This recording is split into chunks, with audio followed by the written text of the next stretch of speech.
Episode open பண்ணியிருந்தோமே நம்ம hero என்ன நினச்சாருன்னு தெரியல, கிட்ட போவார்ல போன எபிசோடில். அதுக்கப்புறம் வந்து ஏஞ்சிட்டு நம்ம ஹீரோயினை தட்டி எழுப்பி விட்ருவாரு. நம்ம ஹீரோயின் வந்துட்டு அப்பாடி நல்லா தூங்குனேன் தெரியுமா அப்படின்வாங்களா. ஒன்று ஆமாம்மா நீ ஜொல்லு ஊற்றி இந்த கவுச் ஃபுல்லாக நனைஞ்சி போச்சுன்னுவார்.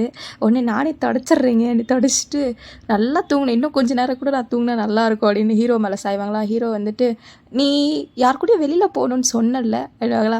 ஐயோ ஆமாம் நான் உன்னை மறந்துட்டேனே அப்படின்ட்டு ஒரு 2 பேரும் கிளம்பி வந்துடுவாங்க. வெளியில் வந்துட்டு இந்தாங்க இந்த இடத்துல வந்து ஹேண்ட் பேன் கொடுத்தாங்க வச்சுக்கோங்கன்னு சொல்லிட்டு கொடுத்துட்ருப்பாங்க. நம்ம ஹீரோ வந்துட்டு இங்கே பாரு சும்மா இதெல்லாம் பண்ணிகிட்டு இருக்காத, இங்கே பாரு உன்னால் நான் ஆல்மோஸ்ட் வந்து என்னை சுற்றுப்பான் அவன், அதனால் வந்துட்டு நம்ம ஜாஸ்தி இனிமேல் இப்போ டச் வச்சுக்க வேண்டாம், என்னால் என்ன லாபம்னு நீ பாரு, உன்னால் என்ன லாபம்னு நான் பார்க்குறேன், நமக்குள்ளே ஒரு லைன் இருக்கணும் சரியா அப்படின்னு சொல்லிட்டு என் கையில் பாரு இவ்வளோ தூரத்துலேருந்து இவ்வளோ தூரம் வந்து தான் நீ என்னை தொடணும், இதை தாண்டி நீ எதுவும் ட்ரை பண்ணக்கூடாது புரியுதா அப்படின்னு சொல்லிட்டு நான் கிளம்பி போகிறேன் அப்படின்னு சொல்லிட்டு கிளம்பி போயிடுவேன். நம்ம ஹீரோனும் வந்துட்டு ஐயோ அவர் என்னால் ரொம்ப கஷ்டப்பட்டுட்டார் போல இருக்குது, ஆமாம் அவன் சுட போயிட்டான்ல ரோட்லேயே புலம்பிக்கினே நடந்து போயிட்டு இருப்பாங்க. நம்ம ஹீரோயின் வந்துட்டு இருக்கும் போதே நம்ம செகண்ட் ஹீரோயின் பட்டுட்டு என்னம்மா இந்த பக்கம் மியூசிக் கான்சர்ட் பார்க்க வந்தேனோடனே ஆமான்னுவாங்க. எப்பயுமே நம்ம செகண்ட் ஹீரோயின் வந்து ஹீரோயினை இக்னோர் பண்ணிட்டு போயிடுவாங்க. இந்த தடவை நின்று பேசினோடனே நம்ம ஹீரோயின் வந்து தேங்க்ஸ் சொல்லிட்டு இதை மாதிரி நீ எப்பயுமே இக்னோர் பண்ணிடுவேன்னு நினச்சேன், ஆனால் இப்போ நின்று பேசுகிற தேங்க்யூ அப்படின்ட்டு கிளம்பி போயிடுவாங்க.